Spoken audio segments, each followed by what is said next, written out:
Dans ce cas, tu risques de répéter les mêmes erreurs. Mais par contre, quand tu parviens juste à comprendre les victoires que tu as, dans ce cas, tu as la chance de bien reproduire ton projet parce que tu t'appuies juste sur quoi? Faire progresser ton projet, ce n'est pas analyser les échecs seulement et les erreurs. Oui, analyser les victoires, c'est aussi critique. Pourquoi souvent je dis que, bien sûr, les échecs t'enseigneront juste ce qu'il faut éviter pour progresser ton projet. Mais les victoires, sachez bien que révéleront juste de quoi il faut continuer. Oui, il faut savoir ça. Pourquoi je vous dis ça, mon cher ami? Il faut que tu saches que c'est quand tu ne reconnais pas les victoires que tu risques presque de répéter les mêmes erreurs. Parce que tu n'as pas reconnu juste les victoires que tu as eues. Dans ce cas, tu risques de répéter les mêmes erreurs. Mais par contre, quand tu parviens juste à comprendre les victoires que tu as eues, dans ce cas, tu as la chance de bien reproduire ton projet. Parce que tu t'appuies juste sur quoi? Je souligne sur les habitudes efficaces que tu as, voire même les bonnes décisions qui t'ont fait juste d'atteindre ces victoires-là.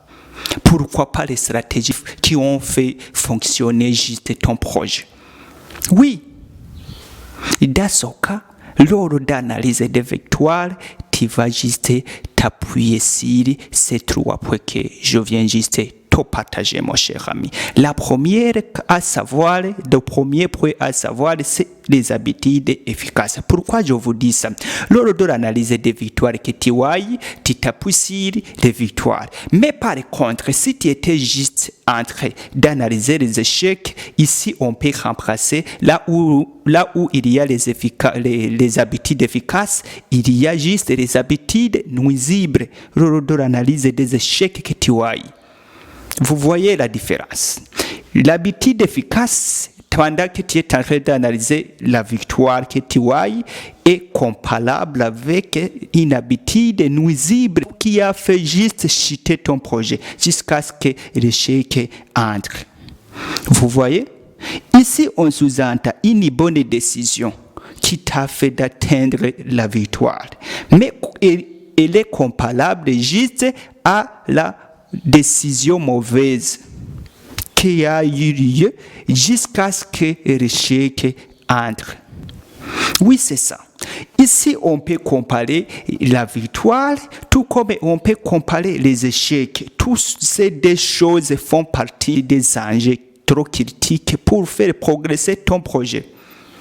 Pourquoi? Parce qu'une habitude efficace donne une habitude nuisible. Une décision bonne faite, ici on sous-entend une mauvaise décision. D'autres choses à souligner, c'est ça. Il faut que tu saches ça. Autre point à souligner, je peux même le dire que c'est le 4e point. C'est quoi? C'est juste une énergie. Parmi l'analyse qui t'a fait juste d'avoir la victoire, une énergie. Oui, ici, pourquoi on analyse une énergie, mon cher ami? Parce que le fait d'atteindre la question de la victoire, là, il y a l'énergie derrière.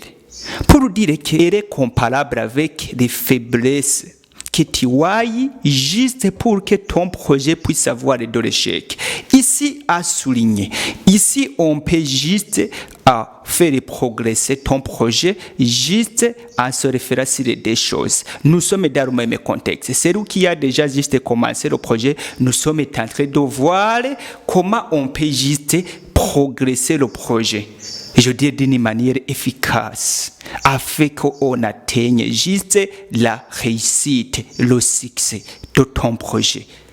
en question. Donc nous sommes en train de voir à gauche à droite comment on peut juste fournir les enjeux efficaces afin que notre projet puisse avoir la réussite dont nous avons besoin. Bon, comme un petit résumé, je vous présente juste les habitudes, juste les bonnes décisions, juste les énergies, juste encore les stratégies. Tout font partie des analyses dédiées juste pour la victoire.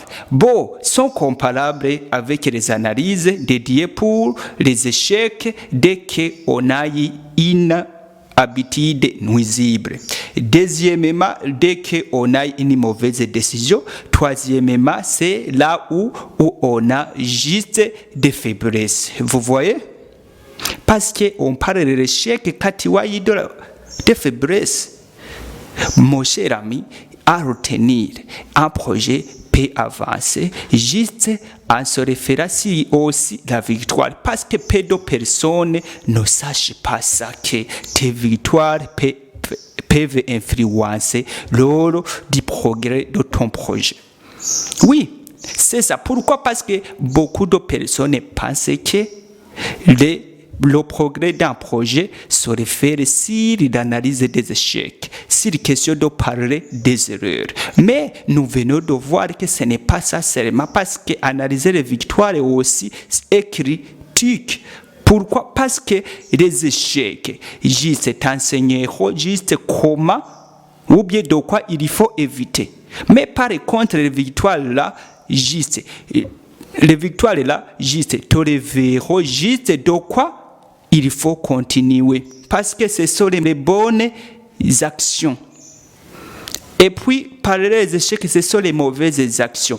Toutes ces des actions font partie d'une analyse efficace, je dirais très critique, à ne pas même négliger, juste pour rendre ton projet à un niveau very successful. Let me say that if you understand English, maybe you can catch me immediately, because I'm talking about two things that are so critical in making your project very, very successful. Yeah.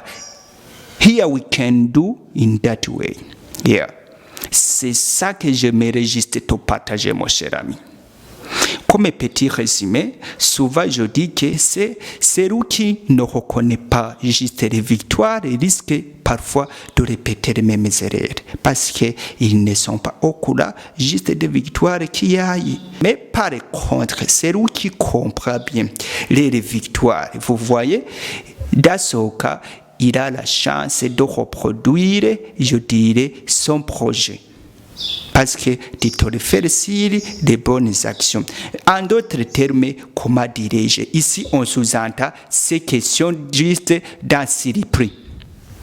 Oui, peut-être la fois passée, tu vois, je dirais, un bénéfice, tu vois, je dirais, une valeur ajoutée, je dirais, évaluée à 60%. Le fait que tu analyses ta victoire, dans ce cas, tu as la chance d'augmenter ton succès jusqu'au 70%. Parce que les bonnes actions, lors de l'analyse, c'est question de les ignorer. Vous voyez? Les ignorer ce qui était juste bon. Dans ce cas, tu es en train d'améliorer une autre formule afin que tu augmentes, je dirais, une valeur ajoutée. En d'autres termes, mathématiquement, on parle de l'optimisation.